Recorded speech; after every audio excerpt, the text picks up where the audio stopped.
السلام عليكم ورحمة الله. أعوذ بالله من الشيطان الرجيم. بسم الله الرحمن الرحيم.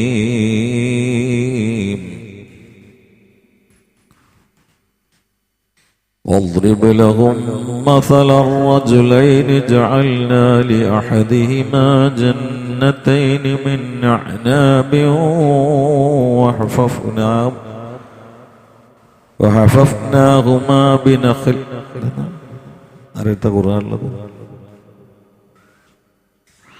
وجعلنا بينهما زرعا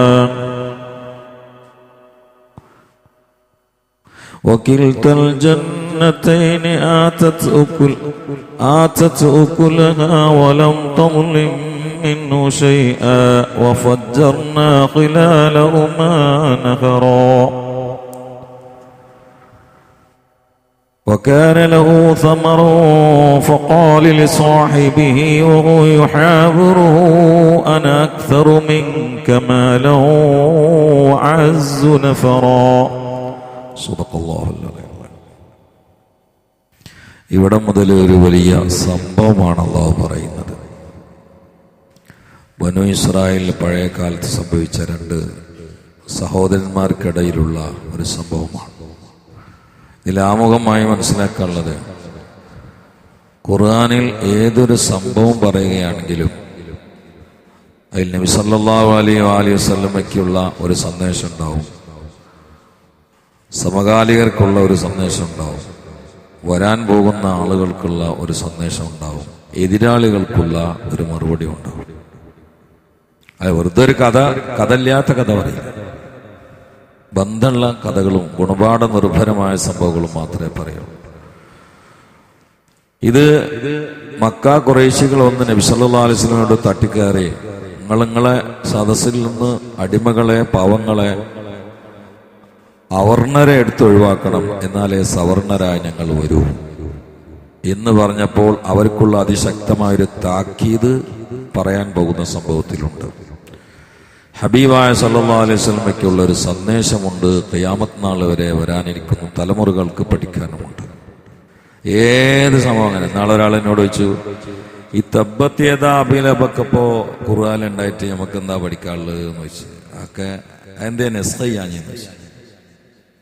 തബ്ബത്ത് അബീല ഞാൻ പറഞ്ഞ ഖുർആനിൽ ഞാൻ പഠിക്കാനില്ലേ? അബൂലഹബ് എന്നുള്ളൊരു പ്രതീകാണ്. ഇക്കളി ആര് കളിച്ചാലും ഓനക്കാ കാലഘട്ടത്തിൽ അബൂലഹബാണ്, അല്ലാതൊരു ചരിത്രമല്ല. അബൂലഹബ് എന്നുള്ള പ്രതീകാണ്. ഈ കളി അന്ത്യം വരെ ആര് കളിച്ചാലും അതൊക്കെ കാലഘട്ടത്തിന്റെ അബൂലഹബുകളാണ്. അവരെ ഈ കോലത്തെ നമ്മൾ കൈകാര്യം ചെയ്യും എന്നാണ് അതിൽ പഠിക്കാനുള്ളത്. അതതിൽ നിലനിർത്തിയാലല്ലേ ഖിയാമത്ത് നാൾ വരെ അതിൽ സന്ദേശം ഉണ്ടാവുള്ളൂ. അതും ഒക്കെ എന്ന് പറഞ്ഞു. അപ്പൊ അങ്ങനെയല്ലേ, ചോദിക്കാൻ ഒരുപാട് ആളുകളുണ്ടാവും, മറുപടി വിട്ട് പഠിച്ചേക്കൂല്ല. നാളെ ഒരാള് 2-3 ആഴ്ച മുന്നോട് ഗൾഫിൽ നിന്ന് വിളിച്ചിട്ട് ചോദിച്ചു, പള്ളിയിൽ മുത്തവ്വയാണെന്ന് പറഞ്ഞു. പള്ളിയിൽ ജോലിക്കാരനാണ്. അതിനോടൊരു കാര്യം ചോദിച്ചിട്ട്, അത് നബി സല്ലല്ലാഹു അലൈഹി വസല്ലം ചെയ്തിക്കണോന്ന് ചോദിച്ചു. അത് നബി സല്ലല്ലാഹു അലൈഹി വസല്ലം ചെയ്തു. അപ്പൊ ഇവരൊന്നും ശരിക്കും എന്താണ് ദീൻ എന്നുള്ള അടിത്തറ പഠിച്ചിട്ടില്ല. അതാണ് ബേസ് പഠിച്ചിട്ടില്ല. ആളുകളെ ഉത്തരം മുട്ടിക്കാനുള്ള ചോദ്യം ഇങ്ങനെ ചോദിക്കുക. അപ്പൊ ചില ആൾക്കാർ ഈ മറുപടി പറയാൻ അവരുടെ വാചാലത കൊണ്ട് ചിലപ്പം ബബ്ബ അടിക്കും. അതുകൊണ്ട് ക്ലിപ്പാക്കുക, എന്നിട്ട് അയച്ചു കൊടുക്കുക. ഇതാ പരിപാടി. എല്ലാരോടും ചോദിക്കൂല. ചില ആൾക്കാർ ചില വിഷയങ്ങളും ശ്രദ്ധിക്കൂല. അവരാ പോണ മാതിരി അങ്ങനെ പോവുള്ളൂ. അവരോട് ചോദിച്ചാൽ അവര് ഇങ്ങനെ അതിങ്ങനെ ക്ലിപ്പാക്കുക. അതന്നെ അതാ പരിപാടി. ഞാൻ ജയിച്ചേ, ദീനോണ്ട് കളിക്കുകയാണ് ഇപ്പൊ. അപ്പൊ എന്നോട് ചോദിച്ചാള് ഒരു കാര്യം കൊടുത്തിട്ട് ചോദിച്ചു, അത് നബി സല്ലല്ലാഹു അലൈഹി വസല്ലം ചെയ്തുകൊണ്ട് ചോദിച്ചു. അപ്പൊ ഞാൻ തിരിച്ചു ചോദിച്ചു, നബി സല്ലല്ലാഹു അലൈഹി വസല്ലം ചെയ്തതേ ദീനിൽ തെളിവുള്ളൂ എന്ന് ചോദിച്ചു. ആന്ന് പറഞ്ഞു. നിങ്ങൾക്ക് എന്താ ജോലി എന്ന് വെച്ചു. എന്നോട് പറഞ്ഞു, പള്ളിയിൽ വാങ്ങിക്കൊടുക്കലാന്ന് വെച്ചു. ചരിത്രത്തിൽ മുത്തനബി ഒറ്റ പ്രാവശ്യം വാങ്ങിക്കൊടുത്തിട്ടില്ല. നിർത്തണം പണിയെന്നാണ്. ഇപ്പണി നിർത്തണം. അദ്ദന റസൂലുള്ളാഹി, മുത്തനബി വാങ്ങിക്കൊടുത്തു എന്നുള്ള രേഖ സഹീഹായത് തെളിയിക്കണം. കുടുങ്ങിയില്ലേ? മുത്തനബി വാങ്ങിക്കൊടുത്തിട്ടില്ല. അതുകൊണ്ട് ഇപ്പൊ എല്ലാരും കൊടുക്കാക്ക്. ഇനി റസൂല് ചെയ്തൊക്കെ കൂടി ചെയ്യാൻ പറ്റുമോ? മുത്തനബി 4 ഭാര്യമാരെ ഒരേ സമയത്ത് വെച്ചിട്ടുണ്ട്. നമ്മൾ വെച്ച ഹറാമല്ലേ? എന്തൊക്കെ പൊട്ടത്തറ പോയി ചോദിക്കണേ? റസൂല് ചെയ്യാത്തതും ദീനിൽ ചെയ്യാൻ പറ്റില്ലെങ്കിൽ ബാങ്ക് കൊടുക്കൽ നിർത്തണ്ട എല്ലാവരും. മുത്തനബി ബാങ്ക് കൊടുത്തോളാം. അപ്പൊ ദീന് പഠിച്ചേക്കൂല.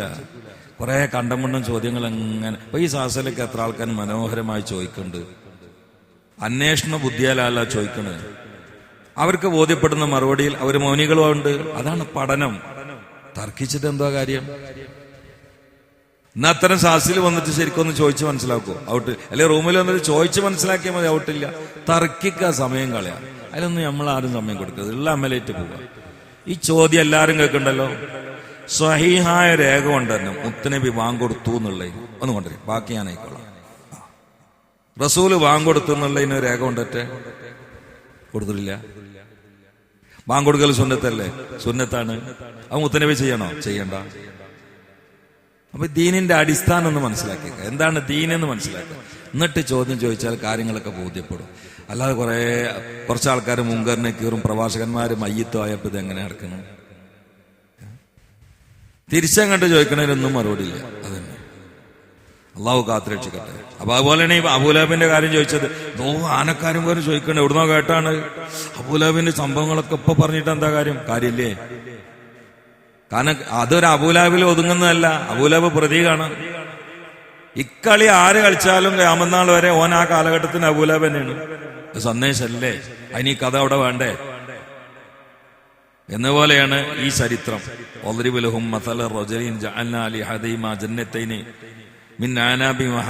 അങ്ങനെ ആ വലിയ ഒരുപാട് ദീർഘമായത് ഞാൻ ഓതി തരാം പിന്നെ ഇൻഷാ അല്ലാഹ്. അപ്പൊ ഇതിൽ പഠിക്കാനുള്ള ഇതാണ്. നമ്മളതിന്ന് ഉൾക്കൊള്ള ഒരു പാഠം നമ്മൾ ഉൾക്കൊള്ളുന്നതാണ്. അലന്തറ കൈഫ. എന്തിനാപ്പത്? കാബത്തിനെ പൊളിക്കാൻ അബ്രഹത്തും കൂട്ടരും വന്നപ്പോ അവരെല്ലാരും കൂടി നശിപ്പിച്ചു. ഇതെന്തിനാ? റസൂൽ അതിൽ സന്ദേശമുണ്ട്. എന്താ സന്ദേശം എന്ന് പഠിക്കുമ്പോ അതിമനോഹരമാണ് ആശയങ്ങൾ. ആനക്കലം എന്നൊരു സംഭവത്തിന് മക്ക സാക്ഷിയായിട്ടുണ്ട്. എന്നെങ്കിൽ 57 ദിവസം മുത്തുനബി ജനിക്കണതിന്റെ 57 ദിവസം മുമ്പ്. ചില ആൾക്കാർ 60 കൊല്ലം മുമ്പ് എന്നൊക്കെ പറയും. അല്ല, 57 ദിവസം മുമ്പാണ് നടന്നത്. 2 മാസത്തിന്റെ ഉള്ളിൽ നടന്നതാണ്. അപ്പൊ എന്തായാലും സന്ദേശം മുത്തുനബിക്ക്. ഹബീബിനോട് അള്ള ചോദിക്കുന്നതിന് അലം തറ, നിങ്ങൾ കണ്ടില്ലേ എന്നാണ്. കാണെങ്കിൽ ഭൂമിന്റെ മുകളിൽ ആമിനാബിന്റെ പള്ളന്റെ ഉള്ളിലാണ് ഉള്ളത്. എന്നിട്ട് അള്ള ധൈര്യമായി ചോദിക്കണം, നിങ്ങൾ കണ്ടില്ലേ? അപ്പൊ കാണുന്ന രൂപത്തിലുള്ള നല്ല ജ്ഞാനം ഈ വിഷയത്തിൽ കിട്ടിയല്ലോ. കൈഫ ഫഅല റബ്ബുക ബി അസ്ഹാബിൽ ഫീൽ. എന്താണ് ആ ചോദ്യം? കൈഫിയത്ത് എന്ന് പറഞ്ഞ രൂപാണ്. കൈഫ ഫഅല റബ്ബുക ബി അസ്ഹാബിൽ ഫീൽ. ആനപ്പടയെ കൊണ്ട് അള്ള ചെയ്ത കോലങ്ങൾ കണ്ടില്ലേ? നിങ്ങളത് കണ്ടില്ലേ എന്നാ ചോദിച്ചത്. അപ്പൊ എന്താണ് മുത്തുനബിനോട് ഇങ്ങനെ ചോദിക്കാൻ കാരണം? കഥ പറഞ്ഞു കൊടുക്കൽ മാത്രല്ലത്. സന്ദേശം എന്താ അറിയോ? നിങ്ങൾ തിരിഞ്ഞു നിസ്കരിക്കുന്ന നിങ്ങളുടെ കിബിലയായ കഅബയെ പൊളിക്കാൻ അബ്രഹത്തും കൂട്ടരും വന്നിട്ട് അവരെ നമ്മൾ ലോകത്തിന് നാമാവശേഷമാക്കിയിട്ടുണ്ടെങ്കിൽ അത് നിങ്ങൾ കണ്ടതല്ലേ? നിങ്ങളെ തൊടാൻ വന്നവരെയും നമ്മൾ ചാമ്പുന്നാണ് പറഞ്ഞത്. അതാണ് പറഞ്ഞത്. നിങ്ങൾ തിരിഞ്ഞു നിസ്കരിക്കുന്ന കല്ലുകൊണ്ട് നിർമ്മിക്കപ്പെട്ട കഅബയെ പൊളിക്കാൻ വന്ന ആൾക്കാരെ ഞാൻ ചാമ്പിയെങ്കിൽ നിങ്ങളെ തകർക്കാൻ വന്നവരെയും ഞാൻ ചാമ്പും. നിങ്ങളെ തകർക്കാൻ വരുന്ന ആളാണ് അബൂലഹബ്. നിങ്ങളെ തകർക്കാൻ വരുന്ന ആളാണ് അബൂജഹല്. കഅബയെ പൊളിക്കാൻ വന്ന അബ്രഹത്തിനെ ഞാൻ നശിപ്പിച്ചുവെങ്കിൽ നിങ്ങളെ പൊളിക്കാൻ വരുന്ന അബൂലഹബാകുന്ന അബ്രഹത്തിനെയും നമ്മൾ നശിപ്പിക്കും. നിങ്ങൾ ധൈര്യമായിട്ട് പോയിക്കൊള്ളുന്നാണ് പറഞ്ഞത്. അത് വെളിവാക്കി വേറെ സ്ഥലത്ത് പറഞ്ഞു, വല്ലാഹു യഅസിമുക മിനന്നാസ്. എല്ലാ ജനങ്ങളുടെ ഉപദ്രവത്തിൽ നിന്നും അങ്ങയെ ഞാൻ സംരക്ഷിക്കുന്നതാണ്. അള്ളാഹു സംരക്ഷിക്കുന്നതാണ്. ഈ ആയത്തിറങ്ങിയപ്പോ മുത്തനബി അറിയാറുണ്ട്, ഞാൻ എല്ലാവരും പോയിക്കോളി, എനിക്കാരും കാവൂല വേണ്ട, പോയോടെ എല്ലാരും പോയിക്കോളി. കാരണം എന്താ? അള്ള ഏറ്റെടുത്തതിന് നിങ്ങളൊപ്പം വേണം. അല്ലാ, എന്താണ് ധൈര്യം? ഒരു സംശയം കൂടില്ലല്ലോ. അതല്ലേ സുറാഖത്ത് ഓടി വരികയാണ് ഹിജ്റ പോണ സമയത്ത്. ഒരാൾ മാത്രമേ കൂടെ ഉള്ളൂ, സയ്യിദുനാ അബൂബക്കർ സിദ്ദീഖ്. അബൂബക്കർ സിദ്ദീഖിന്റെ ആ പോക്കൊക്കെ ചരിത്രത്തിലുണ്ട്. ഭയങ്കര സംഭവ. സിദ്ദീഖ് എന്നവർ റസൂലുള്ളാഹിന്റെ കൂടെ പോണില്ല. കുറെ പേക്ക് കണ്ടുപോകും, പിന്നെ കുറെ മുമ്പ് കണ്ടുപോകും, പിന്നെ വലത്തേക്ക് കണ്ടുപോകും, പിന്നെ ഇടത്തേക്ക് കണ്ടുപോകും. ഇങ്ങനെ റൗണ്ട് ഇട്ടിട്ട് സെന്ററിൽ മുത്തു മുഹമ്മദ് മുസ്തഫ. അബൂബക്കർ സിദ്ദീഖ് ഇങ്ങനെ പായ. അപ്പൊ മുത്തിനെ വെച്ച് എന്താ നിങ്ങൾ ഒപ്പം നിൽക്കാത്തെന്ന് വെച്ച് നിങ്ങളെങ്ങനെ ഓടിക്കളിക്കുന്നു തരമ്പേ. ഒപ്പം നിൽക്കുമ്പോ എനിക്ക് ബേജാറ്, മുമ്പ് നിങ്ങളെ കൊല്ലം ആരെങ്കിലും വരുന്നുണ്ടോന്ന്. അപ്പൊ ഞാൻ മുമ്പ് പോയി വെക്കാം. അപ്പൊ എനിക്ക് ബേജാറ് ബാക്ക് നിന്ന് ആരെയും വരുന്നുണ്ടോ, അപ്പൊ ഞാൻ ബാക്ക് പോയി വെക്കാം. അപ്പൊ എനിക്ക് ബേജാറ് ആ സൈഡിൽ നിന്ന് ആരും വരുന്നുണ്ടോന്ന്, അതിൽ ഞാൻ അങ്ങോട്ട് ഓടുക. അപ്പൊ എനിക്ക് ബേജാറ് ഇപ്പുറത്ത് കൂടി ആരും വരുന്നുണ്ടോന്ന്, അപ്പൊ ഞാൻ അപ്പുറം ഓടുക. എനിക്കിടന്ന് ബാരക്കാണ്. അപ്പൊ ഒക്കെ ഒന്ന് ശ്രദ്ധിക്കും. യാ അല്ലാ, എന്താണ് സ്നേഹല്ലേ. അതിലുണ്ട് സുറാക്കത്ത് ഇങ്ങനെ ഒട്ടകത്തിനുള്ള ചട്ടപ്പട്ടാ പോടിയും പറപ്പിച്ചിട്ട് വരുന്നുണ്ട്. കയ്യിൽ വാളിങ്ങനെ ഒരുക്കണം. കാരണം എന്താ, 100 ഒട്ടകം കിട്ടുന്ന കോലാണ്. അവിടുന്ന് ഇനാം പ്രഖ്യാപിച്ചിരുന്നു. മുസ്തഫ നബിയുടെ തല കിട്ടിയാൽ 100 ഒട്ടകം തരാന്ന് മീറ്റിംഗിൽ പ്രഖ്യാപിച്ചിരിക്കുന്ന, സിറ്റിംഗില്. അപ്പൊ ആ 100 ഒട്ടകം പിടിക്കാനുള്ള പരിപാടിയിൽ സുറാക്കത്ത് വാള് വീശിയിട്ട് ഇങ്ങനെ വരിക. സിദ്ദീഖ് വിറച്ചുകൊണ്ട് മുത്തനബിയെ സുറാക്കത്തെ വരണ. നമ്മളാണെങ്കിലോ വാല് പിടിച്ച് ഒട്ടകത്തിന് ചാമ്പൂട് എന്നറിയില്ല, ഓടാൻ വേണ്ടിട്ട് പഠിച്ച് വലിക്കുന്നുണ്ട്. രണ്ടാളും കൂടി പറക്കൂലേ, രണ്ടാളും കൂടി കുറച്ച കഥ കഴിഞ്ഞില്ലേ. മുത്തനബി ചിരിച്ചു. കാരണം വല്ലാഹു യഅസിമുക മിനന്നാസ്. ചിരിച്ചിട്ടാണ് ഞാൻ അങ്ങോട്ട് തിരിഞ്ഞു നോക്കണ്ട. തൊടൂല, വാളും കൂടി കയ്യിലില്ല, തൊടൂല. അപ്പോഴും സിദ്ദീഖ് തൊടൂല, അല്ല ഏറ്റതല്ലേ, പിന്നെന്താ പേടി. സുറാഖത്ത് കണ്ട് വന്നതും വീശാൻ നേരത്ത് സുറാഖത്ത് ഭൂമിന്റെ അടിക്ക് കണ്ട് പകുതിയോളാണ്ട് പോയി. ഇങ്ങനെ അടുക്കാൻ ഭൂമിന്റെ അടി കണ്ട്. എന്താണ് ആ ധൈര്യം? ഭൂമിന്റെ അടി കണ്ട സുറാഖത്ത് നിലവിളിയും കൂടാൻ തുടങ്ങി. ഒന്ന് അങ്ങനെ ഉണ്ടല്ല, ഏതൊരു മൊബൈൽ സൗണ്ട് കിട്ടിയെന്ന് ഒന്ന് പറഞ്ഞിട്ട് എന്തുപോലെ ഒന്ന്. മുത്തനബി ആയിരുന്നു എടുത്തുന്നാ. അതിൽ ഭൂമി വിട്ടു. ഭൂമി അങ്ങോട്ട് പിടിച്ചു സുറാഖത്തിനെ. ഭൂമി വിട്ടു. രണ്ടാമതും ചങ്ങായി ഇതിന്റെ പരിപാടി തന്നെ, വെട്ടുള്ള പരിപാടി. നോക്കാണെങ്കിൽ ഒരു മനുഷ്യന്റെ അധോഗതി. അതിലും പിടിച്ചു ഭൂമി. അപ്പോഴും പറഞ്ഞു ഒന്ന്. അതന്നെ. അതിൽ പിന്നെയും 3 വട്ടം പറഞ്ഞു, ഇനി ഇയാളെ കൊല്ലണ്ടേ. കൊന്നില്ലല്ലോ. ഈ ആളെ കുറിച്ച് എങ്ങനെയാണ് ഭീകരവാദം പഠിപ്പിച്ച ആളെന്ന് പറയാം. ഇനി സുറാഖത്തിന് കൊന്നൂടെ എളുപ്പല്ലേ, കാരണം മുട്ടുകുത്തിയല്ലോ. ഒന്നും ചെയ്തില്ല. അപ്പൊ അള്ളാഹുവിന്റെ റസൂൽ പറഞ്ഞു, സുറാഖത്തെ ഒരു കാര്യം പറഞ്ഞു. ഒരുപാട് കാലങ്ങൾക്ക് ശേഷം നടക്കാനുള്ള കാര്യം പറഞ്ഞു. കിസ്റ കൊട്ടാരത്തിലെ വള നിന്റെ കയ്യിൽ വരുന്നൊരു കാലം വരും സുറാഖത്തെ എന്ന് മുഹമ്മദ് മുസ്തഫ. ഈ സുറാഖത്ത് പിന്നെ ദീനി സ്വീകരിച്ചു. കിസ്റയുടെ വനീമത്ത് സ്വത്തുകൾ കിട്ടിയപ്പോ അതിലുള്ള മനോഹരമായ വള സുറാഖത്തിന്റെ കയ്യിൽ വന്നു. ഈ വള കയ്യിൽ പിടിച്ചുകൊണ്ട് പൊട്ടി കരഞ്ഞു സുറാഖത്ത് ബിൻ മാലിക് റളിയല്ലാഹു തആല. കാരണം അന്നേ റസൂൽ പറഞ്ഞു പിന്നെ സംഭവിക്കും. ഇയാളെ പഠിക്കണ്ടേ, ശരിക്കും പഠിക്കണ്ടേ. വല്ലാഹു യഅസിമുക മിനന്നാസ്. തൊടാൻ കഴിഞ്ഞോ? എല്ലാ സ്ഥലത്തും ഇതുണ്ടായിന്ന്. ഒരു സ്ഥലത്ത് മരത്തിന്റെ അടിയിൽ കിടന്നുറങ്ങാണ്, യുദ്ധം കഴിഞ്ഞ് വരിക. വാളാണെങ്കിൽ ആ ശിഖരത്തിൽ തൂക്കിയിട്ടിട്ടുണ്ട് ഹബീബാ സല്ലല്ലാഹു അലൈഹി വസല്ലം. അപ്പൊ മുമ്പ് പലതവണ കൊല്ലാൻ ശ്രമിച്ചൊരു ശത്രു ഇതിങ്ങനെ കണ്ടു. സൈഡൊക്കെ നോക്കി. ഉമറുൽ ഫാറൂഖ് ഇല്ല, അബൂബക്കർ സിദ്ദീഖ് ഇല്ല. നല്ല ഐഡിയ ആണല്ലോ. അത് എടുത്തിട്ട് വന്നാണ്ട് വെട്ടിയാൽ മതി, സംഗതി കഴിഞ്ഞു. മുപ്പര് നല്ല വന്നിട്ട് വാളും കയ്യിലാക്കി. മുത്തനബി നല്ല ഉറക്കത്തില്ല. ഇനി ഉറങ്ങിയോണ കൊന്നു എന്ന് വരുത്തണ്ട എന്ന് കരുതിയിട്ട് കൊല്ലാൻ നേരത്തെ വിളിച്ചു വെട്ട. ആ രംഗൊന്ന് മനസ്സിൽ കണ്ടോക്കാണ്. ഞമ്മളഞ്ഞ് വാള് വെട്ടി കൊല്ലേണ്ടി വരുമോ? അപ്പൊ തന്നെ കഴിഞ്ഞിട്ടുണ്ടാവില്ലേ ഈ കോലത്തില് അല്ലേ? എനിക്ക് ശരിക്കും ഓർമ്മയുണ്ട്, എന്റെ പുരയിലെ കള്ളം നമ്മ കത്തി ഇങ്ങനെ പിടിച്ചിട്ടാണ് നീന്ന് ഞാൻ അടിയൊക്കെ എടുക്കുക. എനിക്ക് ആ രംഗം ശരിക്കും മനസ്സിലാവും. ഞാൻ വടകര വാതിനായപ്പോ ഈ ഫാറൂഖിലെത്തിയപ്പോ എനിക്ക് പരീക്ക് പോകാൻ തോന്നുന്നുണ്ട് ഭയങ്കര. ഞങ്ങളോട് പറയണത്. അപ്പൊ ഞാന് പരീക്ക് സ്പീഡിലെത്തി കിടന്നുറങ്ങി. 4-5 മുത്താലിമ്യങ്ങൾ അവിടെ കിടക്കുന്നുണ്ട്. അവരൊക്കെ നെഞ്ചി കയറി എന്റെ മേൽക്കൂടി ആ ചെങ്ങായി വന്നിക്കണേ. ഈ ചെങ്ങായിമാരെ അറിഞ്ഞിട്ടില്ലേ, കള്ള അതിന് മേൽക്കൂടി കടന്നിട്ട് ഇവരെ അറിഞ്ഞ ഒരു നിലം പൊളിനെ കൂർക്കാൻ വലിയ. ഞാന് 3 മണിക്ക് ഉറങ്ങി 3:30 ഉണർന്ന് നോക്കുമ്പോ ഇപ്പം കത്തി പിടിച്ചിട്ടുണ്ട് റൂമില്. അപ്പൊ നമുക്ക് ആ രംഗം ശരിക്കും ഓർമ്മ വരും. രോമം തൊടാൻ പറ്റില്ല കേട്ടോ, അത് വേറെ. അപ്പോ ഈ രംഗമല്ല ഇങ്ങനെ കാണുന്നത്. നമ്മള് ബേജാറിന്റെ ഔലിങ്ങഞ്ഞാവൂലേ, ഒരു പ്രശ്നമില്ല.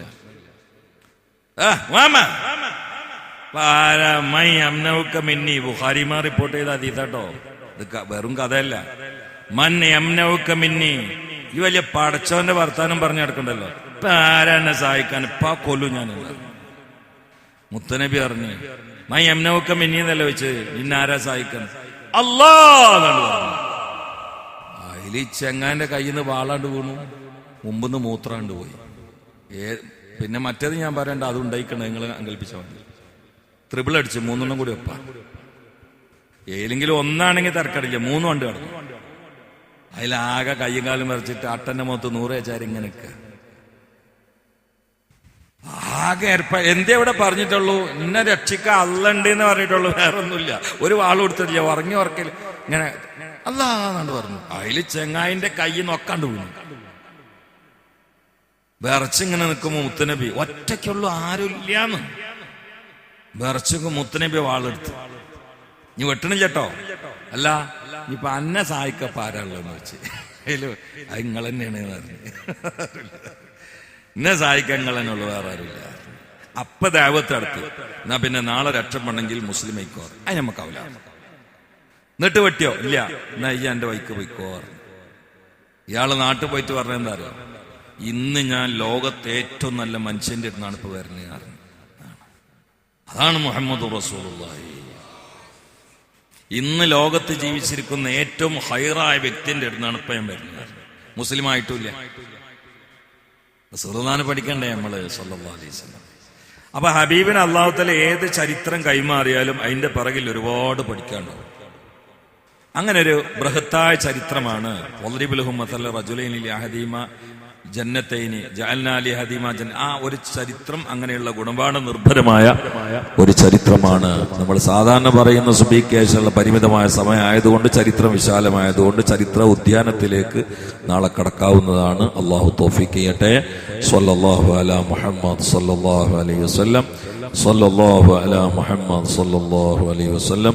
അല്ലാഹുമ്മ സ്വല്ലി അലാ മുഹമ്മദ് യാ റബ്ബി സ്വല്ലി അലൈഹി വസല്ലം. ചായം കടിയൊന്നും ചെല്ലാക്കാം, അല്ല ആവശ്യം ഉണ്ടായിട്ടല്ല, ഉണ്ടോന്ന് ചോദിച്ചാണ്. അൽഹംദുലില്ലാഹ് അൽഹംദുലില്ലാഹി റബ്ബിൽ ആലമീൻ ഹംദൻ യുവാഫി നിഅമഹു വയുകാഫി മസീദ. അല്ലാഹുമ്മ സ്വല്ലി അലാ സയ്യിദിനാ മുഹമ്മദിൻ വഅലാ ആലി സയ്യിദിനാ മൗലാനാ മുഹമ്മദ്. അല്ലാഹുവേ പറഞ്ഞോ കേട്ടോ നീ കബൂലാക്കണേ അല്ലാഹ്. ജീവിത വഴിത്താരയിൽ ഇത് മാർഗമാക്കണേ അല്ലാ, മാതൃകയാക്കണേ അല്ലാ. ഇത് ജീവിതത്തിന്റെ സിറാത്ത് മുസ്തഖീമിൽ പിടിച്ചിക്കാനുള്ള തിരുനാളമാക്കി തരണേ അല്ലാ. അല്ലാഹുവേ ആന്തരികവും ബാഹ്യവുമായ രോഗാണുക്കളിൽ നിന്ന്, വൈറസുകളിൽ നിന്ന് രക്ഷപ്പെടുത്തണേ അല്ലാ.